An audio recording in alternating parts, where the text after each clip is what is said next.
Wake up to reality. Nothing ever goes as planned.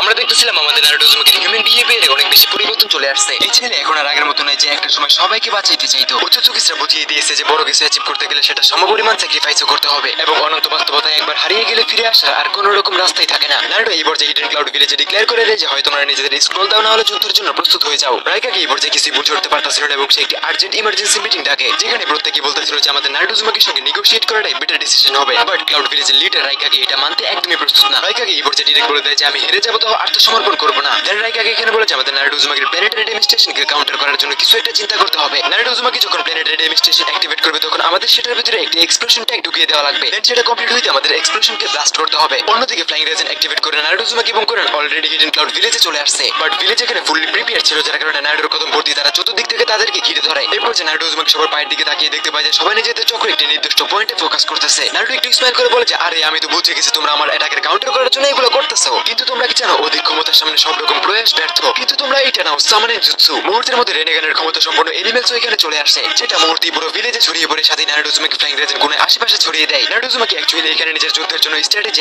Stadium setup করতেছিল, কারণ Naruto Uzumaki cloud ভিলেজকে একটি শানদার battle experience দিতে যাচ্ছে, যেখানে ফ্লাইং থান্ডার গড এবং সামানের জুৎসুর একটি ভয়ঙ্কর কম্বিনেশন থাকবে। নারুটো উজুমাকি লিটারালি ক্লাউড ভিলেজের প্রত্যেকটা কোণে এই পর্যায়ে অগণিত সামানের বিস্ট রিলিজ করে দেয়। প্রেজেন্ট টাইমে পুরো এনভায়রনমেন্টে শুধুমাত্র একটা জিনিস চলতেছিল আর সেটা হলো ডিস্ট্রাকশন। রাইকাকে এই পর্যায়ে নিজের ব্যাটলফিল্ডে চলে আসে এবং নারুটো উজুমাকি তার সামনে ছেড়ে দেয় 3-headed হাউন্ড ডগস। রাইকাকে এই পর্যায়ে রেখে যে যত বেশি অ্যাটাক করতো হাউন্ড ডগস তত বেশি সংখ্যায় বেড়ে যেত। রাইকাকে নিজের রাগের উপর নিয়ন্ত্রণ করতে পারতেছিল না, কিন্তু এছাড়া তার কাছে করার মতো আর কিছু ছিল না। রাইকাকে ব্যাকআপ দেওয়ার জন্য তোতাও নিজের লাভার শিল্ড অ্যাক্টিভেট করে দেয়। ব্যাটলফিল্ডে তোতাও একটা জিনিস খুব ভালো করে নোটিস করতে পারতেছিল, নারুটো উজুমাকির সামান করা একটা সামানের বিস্ট কোনো নরমাল হিউম্যানের উপর অ্যাটাক করতেছে না। তাছাড়া প্রত্যেকটা সামানের বিস্টের কপালে ছিল রেনেগান আইস। তোতাও এতক্ষণে বুঝে ফেলেছে নারুটো উজুমাকি সামানের বিস্টের চোখের মাধ্যমে পুরো ব্যাটলফিল্ড অবজার্ভ করতেছে। ফলে তোতাও ডিরেক্ট একটি সামানের বিস্টের সামনে দাঁড়িয়ে যায় এবং বলতে শুরু করে নারুটো উজুমাকি আমি জানি তুমি আমাকে দেখতেছো, প্লিজ সামনে আসো, আমি তোমার সঙ্গে নেগোশিয়েট করতে চাই। নারুটো এবার যে direct flying thunder god activate করে তোতাও সামনে আসার বলে আরে বাহ তুমি তো অনেক বেশি ইমপ্রেসিভ, একদমই আমাদের শিকামারুর ফাদার শিকাগোর মতো। তোতাও বলে যে নারুটো আমি খুব ভালো করে জেনেছি আমরা যদি যুদ্ধ কন্টিনিউ করি তাহলে এতে আমাদের শুধু ক্ষতি হবে। এই দেখো তোমার সামনে আছে লাইটিং স্টাইলের ফর্মুলা, আমি তোমাকে দিতেছি ক্লাউড ভিলেজের অমূল্য সম্পদ, দয়া করে তুমি এই যুদ্ধটাকে থামাও।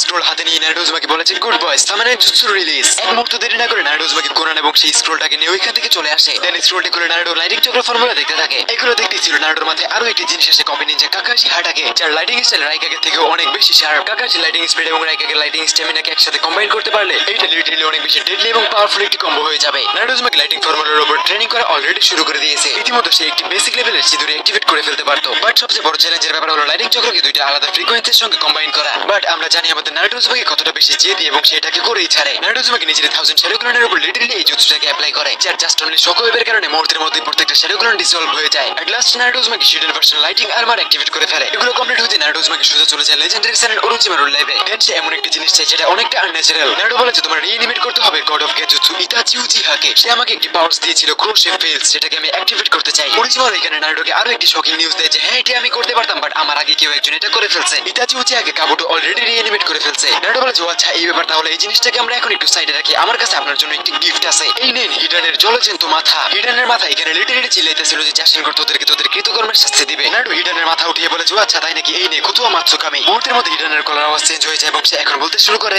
কথা যদি হয় নারুটোর তাহলে আমি জাসিনের মাথা কেটে নিয়ে আসবো। অন্যদিকে কোন নারুটো উজুমাকির জন্য কিছু ইন্টেলিজেন্স নিয়ে আসে, সেগুলোর ভিতরে নারুটো টপ 3 ইলিটস কে চুজ করে। দেন নারুটো উজুমাকি এদের টিমের নাম দেয় ইউইন ট্রায়ো। তাদের ভিতরে একটা মেয়ে ছিল ফিওলাইট, যে কিনা ওরিও পেইনের পেতের জন্য চুজ করা লো পেতের ছোট বোন। এর মাধ্যমে Naruto Uzumaki rain village development complete করে দেয়। নারুটো উজুমাকির পরবর্তী উদ্দেশ্য ছিল হেল ভ্যালি। এই জায়গাটা ছিল ফিজিক্যাল ট্রেনিং এর জন্য একটি পারফেক্ট টর্চার জোন, যেখানে অনিয়মিত তাপমাত্রা 6 GPS গ্র্যাভিটেশনাল ফোর্স, দেন প্রতিনিয়ত রেডিয়েশনের এক ভয়ঙ্কর শকওয়েভ, যেখানকার রেডিয়েশনে কোনো অর্ডিনারি পারসন মুহূর্তের ভিতরে ব্লাস্ট হয়ে যেতে পারে। এরপর যে নারুটো কোনানকে রেইন ভিলেজে রেখে নিজে একা থান্ডার কান্ট্রির বর্ডারের দিকে চলে যায়। এতক্ষণে নারুটো উজুমাকি হেল ভ্যালির ফরেস্টের ভিতরে অলরেডি চলে গেছে। দেন সে তার শরীরে পার্পল লাইটিং আর্মার অ্যাক্টিভেট করে সামনে এগিয়ে যায়। নারুটো উজুমাকি এগিয়ে যাচ্ছিল এবং যত বেশি ভিতর দিকে যাচ্ছিল তত বেশি সিচুয়েশন খারাপ হচ্ছিল, অনেক বেশি ক্রিটিক্যাল সিচুয়েশন, যেখানে মুহূর্তের ভিতরে যে কোনো কিছু হয়ে যেতে পারে। যত বেশি ভিতর দিকে যাচ্ছিল তত বেশি এনভায়রনমেন্টাল প্রেসার সে খুব ভালোভাবে বুঝতে পারতাছিল। এই ভ্যালি এত বেশি ক্রিটিক্যাল এবং জাইন্ট ছিল যে নারুটো উজুমাকির অলরেডি 10 দিন অতিবাহিত হয়ে গেছে। হ্যাঁ এটা ডিপেস্ট পয়েন্টে যেতে নারুটো উজুমাকির অলরেডি 10 দিন লেগে গেছে। নারুটো এখানে যেতেই শক্ট হয়ে যায়, কারণ সে দেখতে পায় যে রাইকাকে তো এখানে আগে থেকে এসে ট্রেনিং করতেছে। দিস পয়েন্ট অফ টাইম দুইজনই একদমই face to face eye to eye. নারুটোকে এখানে দেখা রাইকাকের জন্য একদমই আনএক্সপেক্টেড মোমেন্ট। রাইকাকে এই পর্যায়ে কোনো রকম কথা না বাড়িয়ে ম্যাসিভ লাইটিং আর্মার অ্যাক্টিভেট করে নারুটো উজুমাকির উপর ঝাঁপিয়ে পড়ে। রাইকাকে তো এই পর্যায়ে ডিরেক্ট ল্যারিয়ান স্ট্রাইক থ্রো করে দেয়। নারুটো এটাকে ডজ করে না, ডিরেক্ট সামনাসামনি ব্লক করে দেয়। ফলে রাইকাকে এখানে আরো অনেক বেশি রেগে যায় এবং নারুটো উজুমাকির ঘাড় ধরে হাইলি কম্প্রেশন ফোর্স অ্যাক্টিভেট করে দেয়। এই পর্যায়ে রাইকাকে বলে যে তুই কি জানিস আজ পর্যন্ত কেউ আমার এই অ্যাটাকটা থেকে বাঁচতে পারে নাই। This point of time Naruto Uzumaki অনেক পাওয়ারফুল একটি শক ওয়েভে ইনজার্ড হয়ে যায়, বাট তার শরীরে এখনো পার্পল লাইটিং আর্মার ফ্লো হইতেছিল। নারুটো এইভাবে পড়ে না থেকে রাইকাকের হাত ধরে তাকে একটি সেম কমলি ফ্লাই অ্যাটাক করে দেয়। স্টেজ মোডের কম্বাইনে নারুটোর স্ট্রেংথ এখানে রাইকাকের থেকে অনেক বেশি ফোর্স ক্রিয়েট করতেছিল। নারুটো এই পর্যায়ে বলে যে আমি যদি এখানে শেষ হয়ে যাই তাহলে তুই বেঁচে ফিরে যাবি এটাও আশা করিস না। নারুটো উজুমাকির বডির জন্য এই গ্র্যাভিটেশনাল ফোর্স অনেক বেশি দরকার ছিল, বাট রাইকাকের মাথায় ঢুকতেছিল না যে নারুটো উজুমাকি লাইটিং স্টাইলের সঙ্গে এইখানে কিভাবে আসলো। রাইকাকে এতক্ষণ একটু একটু বুঝতে পারতেছিল যে নারুটো উজুমাকি লাইটিং চক্রমোট শুধুমাত্র একটি জায়গা থেকেই পেতে পারে। রাইকাকে এই পর্যায়ে কি থিঙ্কিং করতেছিল নারুটো এটা বুঝতে পারে এবং সে ডিরেক্ট বলে দেয় তো তাও যদি এই ডিসিশন না নিত তাহলে তোর ভিলেজারে ভিলেজ থাকতো না। রাইকাকে এই পর্যায়ে অনেক বেশি রেগে যায়, কিন্তু সে এটাকে অস্বীকার করতে পারতেছিল না যে তো তাও এই ডিসিশন যদি না নিত তাহলে আসলে ভিলেজার ভিলেজ থাকতো না। রাইকাকে এই পর্যায়ে একটু শান্ত হয়ে যায় এবং নারুটোর দিকে তাকিয়ে বলে যে আমার মনে হচ্ছে যে তুই এতটাও খারাপ না। নারুটো বলছে হ্যাঁ এটা তো আমিও জানি যে আমি খারাপ না, কিন্তু তুমি অনেক বেশি ইগোইস্টিক আর অনেক বেশি তেরা। নারুটোর এরকম বিহেভিয়ার রাইকাকে এই পর্যায়ে এত বেশি রেগে যায় সে direct ultimate massive lighting activate করে দেয়। নারুটো উজুমাকির উপর খুবই খারাপ ভাবে ঝাঁপিয়ে পড়ে। নারুটো এই পর্যায়ে ফ্লাইং রেজনের মাধ্যমে রাইকাকের অ্যাটাকটাকে সাইড ডজ করে ফেলে। রাইকাকে নারুটো উজুমাকির উপর আবার একটি পাওয়ারফুল পাঞ্চ করে দেয়, বাট নারুটো এটাকেও ব্লক করে ফেলে। এতক্ষণে নারুটো রাইকাকের বিরুদ্ধে কাউন্টার অ্যাটাক শুরু করে। নারুটো হিরিকিন কিক্সের মাধ্যমে রাইকাকে লাইতে উপর দিকে তোলে, দেন তাকে একটি আর্থ ক্র্যাকিং লাইটিং প্রাইমারি লোটাস দিয়ে দেয়। এই অ্যাটাকের হাইলি কম্প্রেশনের কারণে রাইকাকে ডিরেক্ট মাটির 10 ফিট নিচে চলে গেছে। রাইকাকেও থেমে থাকে না, সে নারুটোকে ধরেই ছিল এবং সে ডিরেক্ট উল্টে নারুটোকে আরো একটি প্রাইমারি লোটাস দিয়ে দেয়। বাট রাইকাকে এটা দেওয়ার আগে নারুটো উজুমাকি আর কোনো রকম কুল কিনারে না পেয়ে রেনেগেনের ক্ষমতা সিংহের থেনসি I mean almighty push activate করে দেয়। ফলে রাইকাকে ছিটকে দূরে যেয়ে পড়ে এবং সে খুব ভালোভাবে রিয়েলাইজ করতে পারতেছিল যে নারুটো উজুমাকির সঙ্গে ক্লোজ রেঞ্জের ফাইট বেশিক্ষণ স্টে করা বোকামি ছাড়া কিছুই না। রাইকাকে এই পর্যায়ে নারুটোকে বলে যদি তোর এতই বেশি হেডাম থাকে তাহলে রেনেগেনের ক্ষমতাকে সাইডে রেখে শুধুমাত্র লাইটিং স্টাইল দিয়ে ফাইট কর। নারুটো এই পর্যায়ে রাইকাকের কথায় রাজি হয়ে তার সামনে একটি শর্ত রাখে যে সে যেন কখনো সাসকে উচিহাকে ডিস্টার্ব না করে। রাইকাকে এই পর্যায়ে নিজের আলটিমেট ওয়ান ফিঙ্গার অ্যাটাক করে দেয় নারুটো উজুমাকির উপর। এটা সেই অ্যাটাক যেটা দিয়ে থার্ড রাইকাকে একসময় ডেলভিস্টদেরকেও খুব ইজিলি নাকানি চোবানি খাইয়ে দিত। নারুটো উজুমাকিও এই পর্যায়ে নিজের পার্পল লাইটিং আর্মার অ্যাক্টিভেট করে তার কাউন্টারের জন্য এগিয়ে যায়। This point of time Naruto Uzumaki রাইকাকের অ্যাটাক থেকে সামান্য একটু ডিস্টেন্সে ছিল। নারুটো উজুমাকি লিটারালি এই পর্যায়ে মাইক্রো ফ্ল্যাশ স্পিডে মুভ করে। এই সিচুয়েশনটা এত বেশি ফাস্ট মুভমেন্ট করতেছিল যে like a free style player. Naruto Uzumaki এই পর্যায়ে রিটেলিয়ান ফ্ল্যাশ চিদুরি অ্যাক্টিভেট করে দেয়, যেটা নারুটো রাইকাকে ডিরেক্ট রাইট আর্মে থ্রো করে দেয়। ফলে রাইকাকে ডিসপ্লেস হয়ে মুখ থুবড়ে নিচে পড়ে যায়। প্রেজেন্ট টাইমে রাইকাকের সঙ্গে যা হচ্ছিল তা একদমই তার চিন্তাধারা থেকে অনেক বেশি ঊর্ধ্বে। রাইকাকে ডিসপ্লেস হয়ে পড়ে আছে নারুটো উজুমাকি এই পর্যায়ে অ্যাক্টিভেট করে দেয় দ্য 1000 শ্যাডো ক্লোনস। রাইকাকে ইনজার্ড হয়ে পড়েছিল এবং আমাদের নারুটো উজুমাকি এই পর্যায়ে লিটারালি ট্রেনিং করতেছিল। নারুটো এই পর্যায়ে বলছে আরে আমি আপনার ইগো ব্রেক করার জন্য এগুলো করছি, কিছু মনে করেন না। বাট ইগোইস্টিক রাইকাকে আবার উঠে দাঁড়ায়, যার কারণে নারুটো উজুমাকি অ্যাক্টিভেট করতে হয় কৌতুহা মাতসুকামি। বাট এটা সে রাইকাকের উপর অ্যাপ্লাই করার আগে কিছু একটা উল্টোপাল্টা নোটিস করে। রেড ভিলেজে সে একটি শ্যাডো ক্লোনস রেখে আসছিল, সেটা হঠাৎ ভ্যানিশ হয়ে যায়, যেটা মোটেও ভালো সংকেত দিচ্ছে না। ফলে নারুটো উজুমাকি এই পর্যায়ে দ্রুত ফ্লাইং থান্ডার কোড অ্যাক্টিভেট করে হিডেন রেন ভিলেজে চলে যায়। কোনান এই পর্যায়ে অনেক বেশি নার্ভাস অবস্থায় ছিল, ক্রিটিক্যাল সিচুয়েশন। লিটারালি অবিত উচিয়া নিজের পুরো আর্মি নিয়ে হিডেন রেন ভিলেজের বিরুদ্ধে যুদ্ধ ঘোষণা করে দিছে। অন্যদিকে সাসকে উচিয়া নিজের টিম ঢাকাকে নিয়ে প্রিপেয়ার হয়ে গেছে। বাট অবিত উচিয়া কামো স্পেসের মাধ্যমে সোজা যেয়ে তাদের সামনে দাঁড়ায়। অবিত সাসকে উচিয়া সহ তার পুরো টিম ঢাকাকে নিজের দায়িত্ব বুঝিয়ে দিয়েছে, যে অনুসারে সাসকে উচিয়া নিজের টিমকে নিয়ে বেরিয়েও পড়ছে। অবিত লিটারালি সাসকে উচিয়াকে ওয়ার্জিস্ট টিমকে লিড করার দায়িত্বে রাখছে, আর উচিয়া অবিত গিয়েছে নারুটো উজুমাকিকে ভিলেজের বাইরে আটকে তার থেকে রেনেগানের ভিজুয়াল পাওয়ারটা ছিনিয়ে নেওয়ার জন্য। কোনান এই পর্যায়ে রেন ভিলেজ থেকে বেরিয়ে হিডেন ইন দ্য লিপ ভিলেজে অবস্থান করতেছিল। ফলে সাসকে উচিয়া ওইখানে চলে যায়। সাসকে উচিয়া পুরো কোনোহা ভিলেজকে অবজার্ভ করার পরে দেখতে পায় যে এখানে উচিয়াদের জন্য আর কোনো জায়গা নেই। সাসকে উচিয়া মনে মনে বলতেছিল যে এটাই সেই ভিলেজ যেটার জন্য আমার বড় ভাই ইতাচি উচিয়া নিজের সবকিছু স্যাক্রিফাইস করে দিয়েছে।